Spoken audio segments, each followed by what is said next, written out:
কমিশনে ঢুকে জাতির পিতার ছবি নিয়ে অপমান করেছে। এত সাহস কোথা থেকে পায় আমি জিজ্ঞাসা করি।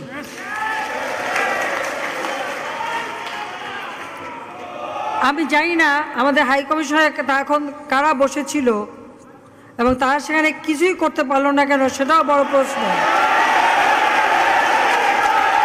আর আমি আমার প্রবাসী যারা বাঙালি, না আমার প্রবাসী বাঙালিদেরও আমি বলবো যে যারা এই ঘটনাগুলি ঘটিয়েছে তারা চলাফেরা করে না, তাদের দেখেন না।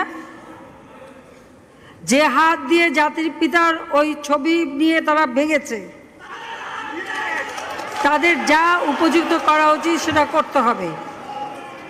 কারণ জাতির পিতার নাম মুছে ফেলার চেষ্টা করা হয়েছিল, তো তারিখ যেহেতু দূরের কথা, ওর বাপ তো চেষ্টা করেছিল এই নাম মুছতে, ওর বাপও চেষ্টা করেছে, মাও চেষ্টা করেছে। তারা কি পেয়েছে নাম মুছতে?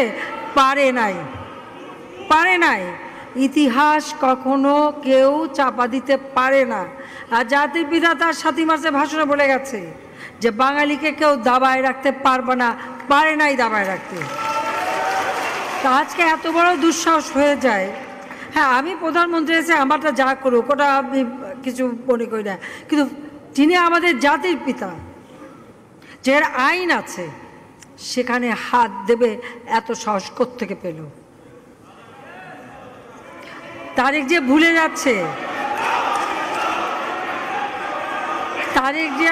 যাচ্ছে যে তার মা দুর্নীতি করে জেলে গেছে।